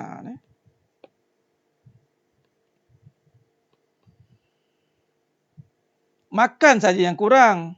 Tapi rezeki tak kurang. Maka, naikkan keyakinan itu pada Allah. Belajar tentang rezeki. Rezeki ni apa? Yakinlah tentang rezeki. Apa makna rezeki? Allah uji makan tak ada. Maka adakah rezeki pun tak ada? Hati-hati. Hati-hati. Baik, bukan saja isu rezeki, isu kahwin. Isu kahwin, isu anak, isu sakit. Ini kasih sayang, hakikatnya kasih sayang. Saya nak tanya orang berkahwin. Ni bukan soal kahwin dua ni, kahwin saja. Berapa ramai isteri-isteri selalu soal cakap macam ni. Abang sayang saya tak? Ni kasih sayang ni mesti berkurang ni. Tak macam dulu dah. Dulu abang selalu pegang tangan, sekarang tak. Mesti berkurang ni. Nampak? Ini apa punya statement macam ni? Dia tak faham lah. Dia tak takut ni. Dia takut kepada perkahwinan saja. Takut adat. Tapi dia tak nampak kasih sayang ini dari siapa. Kasih sayang tak kurang. Kasih sayang tidak berkurang. Berapa ramai nak mengekalkan kasih sayang dengan mengekalkan kebendaan. Bukan mengekalkan ketaatan, dia mengekalkan kebendaan. Apa kebendaan? Nak berkepit macam belangkas. Dia kena berkepit, Ustaz. Barulah kasih sayang tak berkurang. Siapa kata? Siapa kata? Kalau berkepit, itu maknanya kasih sayang tak berkurang. Kita kena selalu bersama. Kalau nak kasih sayang kita sentiasa ada, kita kena selalu bersama. Nabi Ibrahim AS mengasihi Hajar dan Nabi Ismail AS terpisah belasan tahun. Jumpa balik. Lepas ni kita nak sambut Aidil Adha. Kisah cinta agung akan keluar. Siapa kata kalau terpisah jauh, hilang kasih sayang? Allah uji je. Tapi kasih sayang tetap ada. Nabi Adam AS dengan Siti Hawa diriwayatkan daripada turun daripada syurga, 40 tahun terpisah. Berjumpa di Padang Arafah. Itu dia berjumpa, bertemu berdua. Bukan dia di Jabal Rahmah tu. Kamu duk faham Jabal Rahmah, Jabal Rahmah. Jabal Rahmah tu tempat naik Nabi bagi khutbah terakhir. Khutbah wida. Duk peluk tiang Jabal Rahmah tu buat apa? Peluk tiang tu datang khurafat tu. Peluk Ustaz, biar kami ni kasih sayang. Tirjanah. Tirjanah tapi buat syirik. Buat apa? Tirjanah tapi syirik. Terpisah 40 tahun. Bayangkan. Ada je kasih sayang. Nabi Ibrahim AS dengan Siti Hajar terpisah. Ada je kasih sayang. Ni soalan kadang-kadang tanya. Macam orang tak beriman tanya tu. Kurang tak kasih sayang? Ni kurang kasih sayang ni. Dulu selalu mesej saya. Selalu mesej. Sekarang tak ada mesej-mesej. Tak ada WhatsApp-WhatsApp. Dah kurang kasih sayang. Dia kaitkan dengan kebendaan tu. Kenapa? Allah uji. Allah uji. Itu saja. Nampak? Tak tanya sayang ke tak, tapi yakin sayang tu ada. Mantap. Benar Puan Fazila. Jangan tanya dah. Siapa bertanya-tanya maknanya dia tak yakin lah tu. Dia tak yakin lah tu. Benar Puan Nilam Sari. Kisah cinta agung. Nama pun cinta agung. Kita ni mengagungkan cinta manusia. Bukan mengagungkan cinta Allah. Itu bab kahwin. Bab anak. Bab anak ni pun sama kan. Soal masa depan anak-anak. Masa depan ni. Ini soal siapa ni? Ini soal jaminan. Yang menjaga kekuasaan. Ini sama juga soal rezeki. Kadang-kadang tak cukup rezeki anak-anak. Kita simpan duit untuk anak-anak. Sempat ke kita simpan cari harta untuk anak-anak? Ada ke Islam ajar suruh cari harta untuk anak-anak? Dah lah lahirkan anak, carikan harta untuk anak. Ada ke? Patutnya didik anak jadi anak soleh, anak solehah. Bukan cari kita pula dia hambakan dengan harta. Lepas tu kalau kita tak mampu, suruh pula anak cari harta. Kamu jangan jadi susah macam mak dulu. Kamu sekarang kena ada harta. Biar kamu warisi harta kamu dekat anak-anak. Waris apa kalau berebut? Berebut bak waris. Bak wasiat. Yang duk buat kerja-kerja, buat bisnes, duk harta-harta ni duk kempen. Wasiatlah, buat ibah, nanti kan bergaduh. Tak tahu punca sebab apa bergaduh tu kan. Waris anak-anak dengan harta. Takut masa depan tak ada. Sedangkan kekuasaan Allah, ketika Allah mendatangkan anak tu, adakah datang kosong? Adakah Allah anak tu datang dengan kehendak manusia? Ramai kadang-kadang tak nampak isu ni. Anak tu datang dengan kehendak Allah. Dia yang menjadi yang menghidupkan daripada yang mati, menghidupkan yang mati pada yang hidup. Itulah Allah Ta'ala kata. Takut dengan anak. Takut dengan tak ada anak, ada anak. Isu anak ni pun satu bab. Hakikat itu adalah kekuasaan Allah. Allah yang menjadikan anak itu. Allah yang menghidupkan anak itu dalam perut. Siapa jaga anak dalam perut? Tak ada oksigen, tak ada gelap. Allah yang berikan hidup. Allah jaga dalam rahim ibu tu. Nampak? Lemahnya seorang ibu tu sangat lemah. Siapa yang jaga? Allah. Tak nampak. Nampak? Sakit. Walaupun Allah buat sakit, tapi hakikatnya ada syifa. Ni saya detail sikit lah. Dah ada tulis ni, saya tulis detail sikit boleh Biar kita insyaAllah, biar putus, biar faham. InsyaAllah, mudah-mudahan Allah bagi kita faham. Contoh, Allah uji sakit ni tak sembuh-sembuh. Sakit dia manjang. Janganlah marah. Sakit memang sentiasa akan berkurangan. Maksudnya, kesihatan berkurangan. Kesihatan sentiasa berkurang. Adatlah tu. Tapi tak bermakna Allah tak sembuhkan. Sakit ini memang akan berlaku. Tapi yakinlah syifa Allah. Contoh macam COVID-19. Ni, kita ni ikhtiar makan ubat. Tapi yakinlah penyembuhan itu pada Allah. Ubat ustaz, tak sembuh-sembuh saya makan. Dah puas dah saya pergi dah. Macam-macam ubat saya telan dah. Habis dengan tondam sekali saya telan. Tak selesai-selesai masalah saya. Maknanya dia tak yakin tu. Dia tak yakin dengan Allah yang maha menyembuhkan. Orang yakin, dia tak jadi persoalan. Kalau dia yakin, sekiranya dia yakin, peringkat sini dia tak ada soal. Tak ada soal lah. Sebab tahu dah ketika Allah uji kekurangan, maknanya Allah nak bagi kita yakin dengan rezeki. Ketika Allah uji dengan perkahwinan, Allah nak kita yakin dengan kasih sayang. Ketika Allah uji dengan anak, dengan sakit, dengan COVID ke, Allah nak kita yakin dengan kekuasaan syifa dia. Nak yakin. Ini kan iman, ujian iman. Ujian iman ni sebenarnya Muhammad Allah SWT. Sebab tu orang beriman, itu orang yang menang, orang yang hebat, orang yang tidak akan rugi. Sebab dia ada sentiasa exit. Ni exit ni. Bila kita tersekat di sini, tersekatlah. Kita masih ada jalan keluar.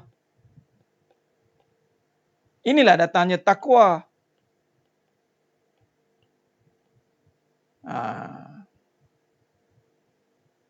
Jadi jangan lagi timbulkan isu-isu. Jangan lagi timbulkan persoalan-persoalan yang menggugat keimanan. Ya? Jadi senang penonton, senang jemaah mata Allah SWT. Ya? Okay. Baik.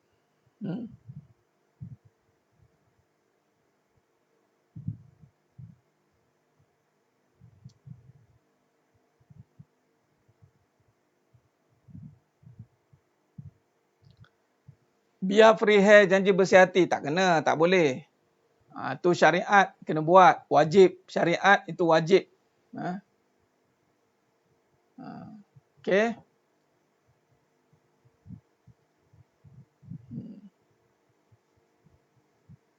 Baik. Ujian iman. Benar Puan Salvia. Ujian ni kan iman. Allah menguji keadaan. Allah uji ni. Allah bagi keadaan ni. Ni keadaan. Tapi kita masih ada jalan keluar. Walaupun keadaan kita sesulit mana keadaan kita, kita masih ada Allah. Benar Puan Ilham Sari. Allah yang bagi penyakit. Kita hanya berusaha tapi menyembuhkan dia. Itulah ahli sunnah wal jamaah. Sebab tu macam COVID-19. Tiada lagi ubat. Ubat tak ada. Tapi penyembuhan dah ada kan? Tak nampak ke siapa sembuhkan? Allah lah. Kenapa malu-malu nak sebut Allah? Jangan malulah. Dah tiba masanya sembuh tanpa ubat. Habis tu Ustaz, yang hospital tu ada ikhtiar saja. Tak ada ubat yang exactly ini ubat COVID. Tak ada. Belum jumpa lagi World Health Organization. Satu dunia, secanggih-canggih Amerika, tak jumpa lagi. Sehebat-hebat China yang ada tabib, Ip Man, Shaolin Master, Kung Fu Master, semua ada sana. Tak jumpa lagi. Bayangkan, yang mana terkenal dengan perubatan kurun-kurun ke berapa, dinasti-dinasti. Tak jumpa. Nak kenalkan siapa? Nak kenalkan Allah Maha menyembuhkan dalam keadaan dulu masih sama. Kita jaga PKP yang ketat. Yang ketat tu. Sampai tak boleh keluar. Kes makin naik. Naik. Tiba-tiba kita longgarkan pula PKPP. Dah longgar hilang pula. Nampak? Kita masih try and error sebenarnya. Cuma orang beriman tahu dah jawapan. Allah Maha menyembuhkan. Habis. Kena jawab. Walaupun usaha kita tu nampak hebat. Hebatlah usaha kita kan. Dengan buat itu, buat ini. Macam-macam usaha tu kan. Tapi jangan sampai ujian ini kita gagal hadapinya. Sebab ujian itu pasti dilalui dengan iman. Mesti.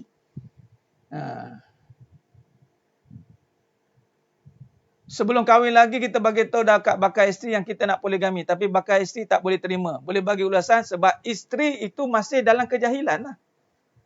Tak boleh terima. So bagilah dia faham. Macam mana bagi faham? Konsisten menuntut ilmu. InsyaAllah. Allah bagi faham. Benar Tuan Haji Mak Muda. Itulah kesimpulan. Ubat tak jumpa tapi sembuh. Hari-hari kes paling tinggi sembuh. 330 lebih. Tu. 330 lebih. Jadi kalau sakit pun Allah bagi, sembuh pun Allah bagi. Sama dengan duit. Siapa yang menciptakan duit? Bank negara ke? Allah yang ciptakan duit. InsyaAllah Puan Ainul Amani. Amalan ingat. Amalan ni bukan dengan perbuatan. Amalan tu dengan kefahaman. Dengan kefahaman. Yang contoh macam malam ni. Kita dah ulang-ulang. Itulah amalan. Amalan hati ni adalah dengan kita terus. Kita ulang-ulang pengajian. Kita ulang-ulang kefahaman. Maka hilanglah keraguan insyaAllah.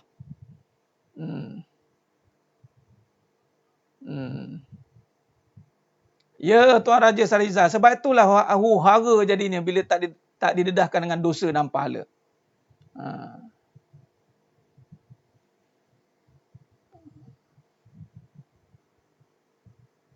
Ya Pak Su. Itulah dia. Bila kita nak letakkan diri dalam jalan kebenaran memang akan melalui jalan kehinaan. Orang akan peli kita, cemuh kita.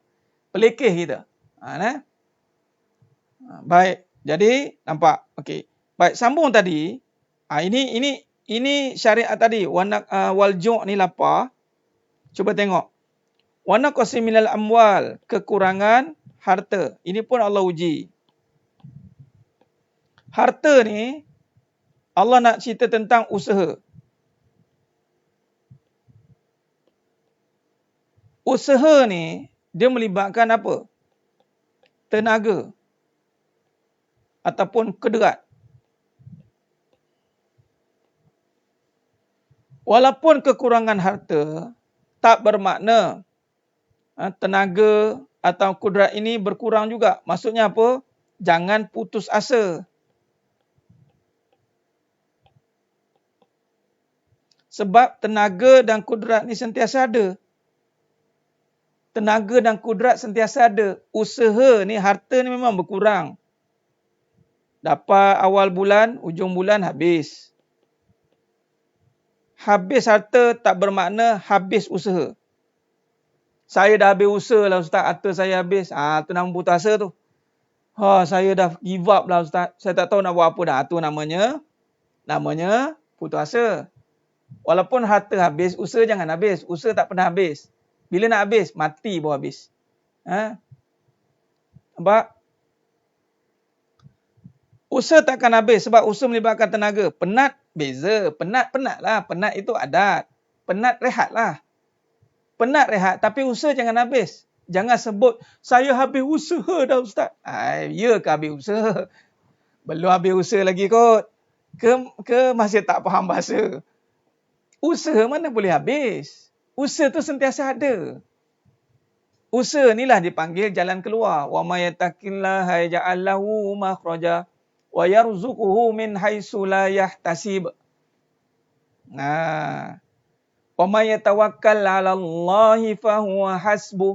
Ni usaha ni berbicara soal tawakal. Ini saya terus bagilah dia punya kaedah terus.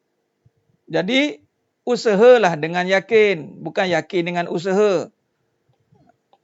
Usahalah dengan yakin, tawakal. Tawakal ni adalah berbicara soal yakin. Yang mana tadi? Yang melibatkan takwa tadi. Yang melibatkan takwa ni. Memula bina takwa dulu. Bina takwa, bina yakin, kemudian tawakal. Bila dah yakin, tawakal. Yakin, tawakal. Ini semua kena dengan ilmu ya. Bukan dengan cakap-cakap. Dengan ilmu. Benar. Jangan putus asa. Terus berusaha dengan yakin. Yakinlah dengan Allah. Itu cara dia. Bukan yakinlah dengan usaha yang kita lakukan pasti terhasil. Macam kenal dia ayat-ayat ni kan. Ayat-ayat bagi semangat. Ayat-ayat nak bagi semangat. Tapi hangat-hangat tak ayam. Tak jadi lemah semangat.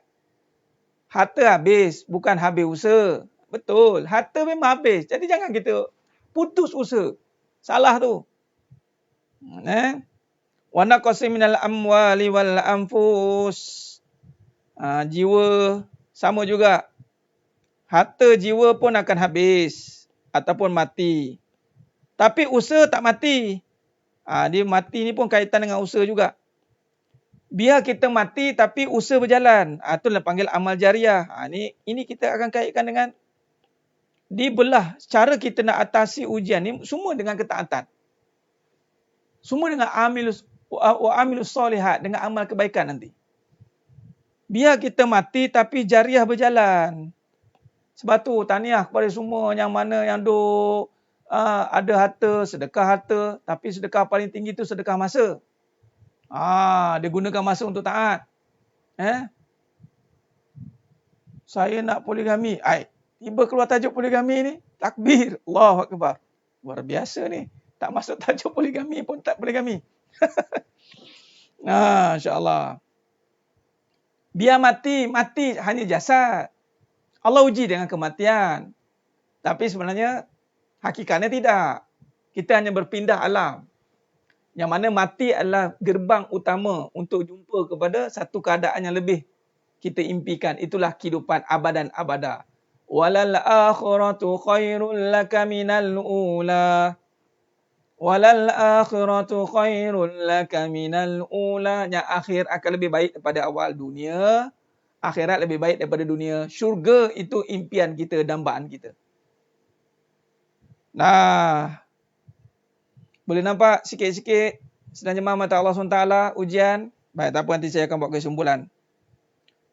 Sebab tu ujian ni menyatakan iman. Ujian menyatakan keimanan. Okey. Kita faham dulu. Wa naqsim minal amwali wal anfusi was-samarat. Was-samarat, kurang hasil tanaman.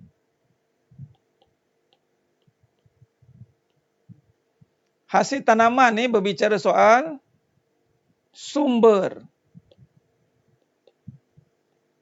atau punca. Biasa tak dengar punca rezeki, punca rezeki?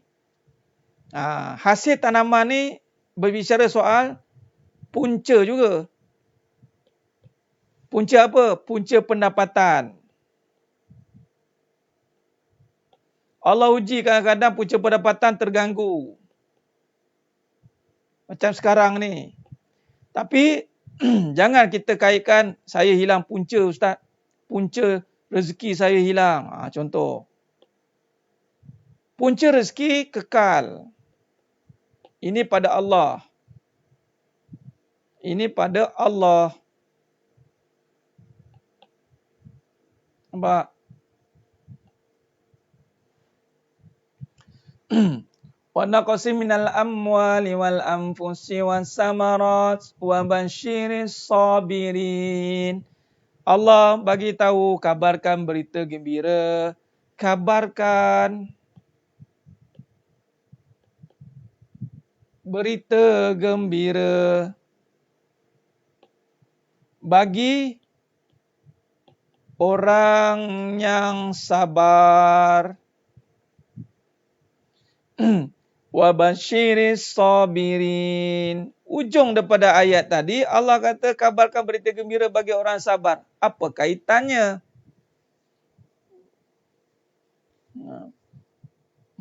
Topik internasional. Benar, Ustaz. Sabar ini kaitannya dengan iman tadi. Okey, mari kita buat kesimpulan. Ujian menyatakan keimanan. Iman itu cerita tentang ketakutan.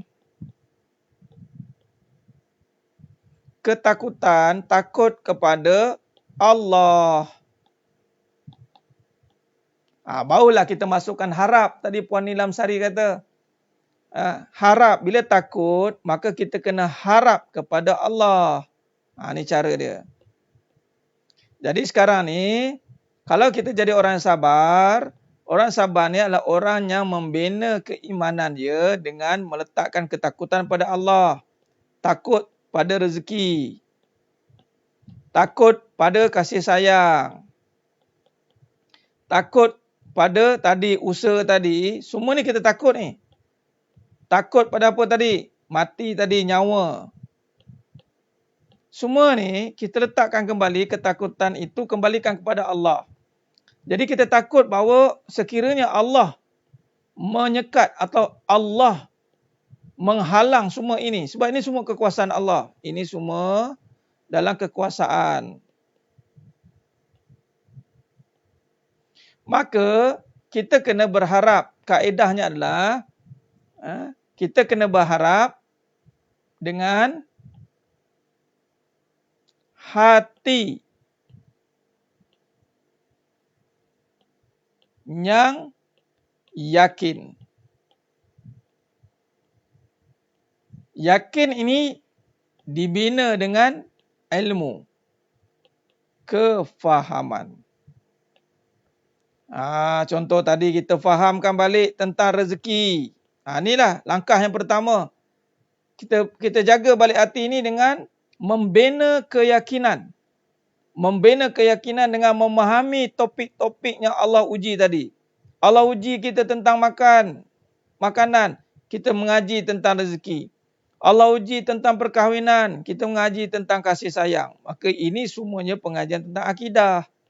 Maka kita mengajilah, mengenal. Mengenal Allah. Ustaz, ujian ni nak mengenal Allah. Ya. Ujian itu untuk mengenal Allah. Dulu kita kenal Abang Leman, kenal Jijah, kenal kerja kita, kenal bisnes kita dok kenal benda, kita tak kenal Allah. Jadi, benalah keyakinan dengan kita mengenal Allah melalui kekuasaannya.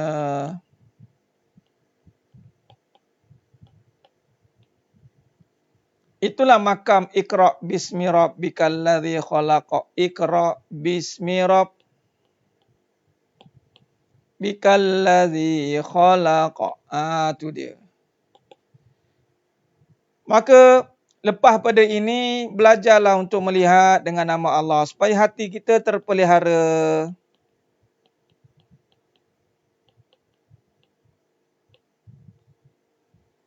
Nampak?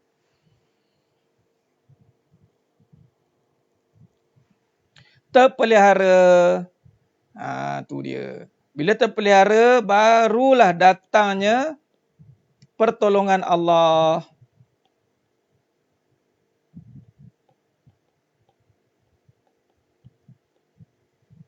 Barulah datang pertolongan Allah dalam setiap permasalahan. Allah nak kenal. Benar Puan Fasliani, Wan Fadilah. Alhamdulillah, syukur pada Allah. Kita fokus balik sebenarnya, semua ni berlaku untuk Allah perkenalkan dirinya. Ya Allah, terima kasih ya Allah.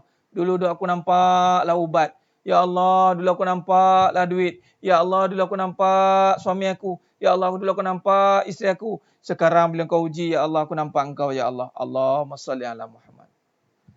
Syukurlah Allah buka. Baik.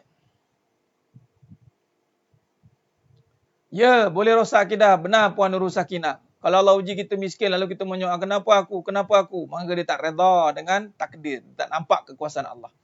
Jadi, bila kata nak harap, itu mestilah membina, menjaga ketaatan.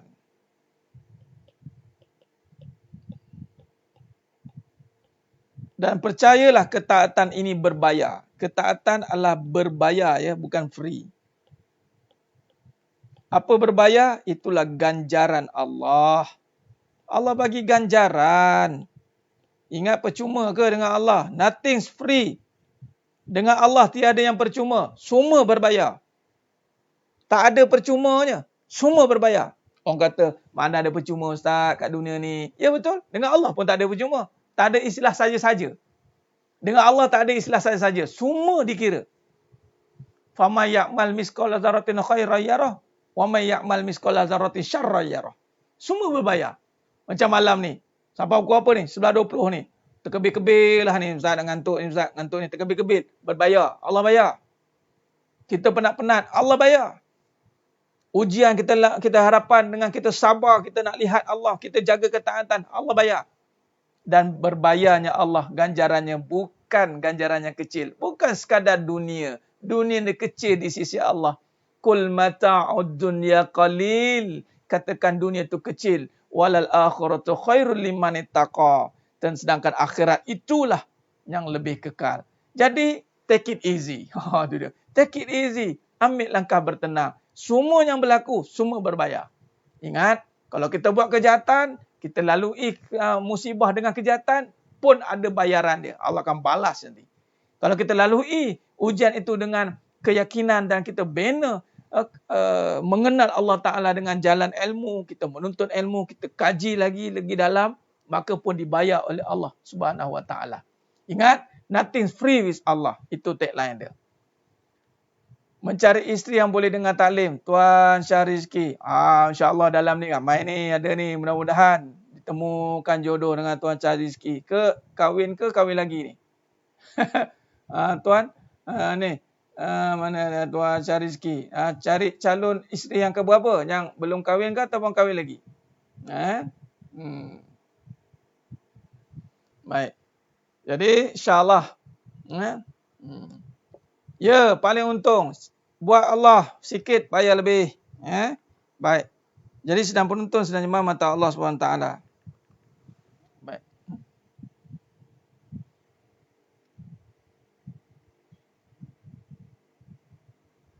Okey, baik. Jadi, saya rasa cukup setakat itu perkongsian kita pada malam yang penuh barakah ni. Okey. Kita berhenti dekat muka surat berapa tu? 52. 52. Kita berhenti kat 52. Baru 52. Ya, tak beranjak lagi tu.